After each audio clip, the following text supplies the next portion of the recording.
Më pas dëgjon një zë dhe ishte Gjibrili alayhis salam i cili godet tokën dhe del dhe buron ujë. Burimi i Zemzemit. Ky burim i cili është i pashtershëm deri në ditët tona. Dhe Hajeri alayhis salam fillon dhe meqense ky ujë ishte në mes të shkretirës dhe mund të shkonte, domethënë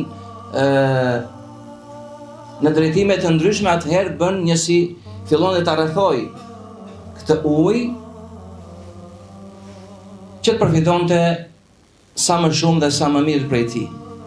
Thot profeti sallallahu alaihi wasallam: "Yarhamullahu umma Ismail." Allahu më shiroft nënën e Ismailit. "Law tarakat Zamzama lakanat Zamzamu 'aynan ma'inan."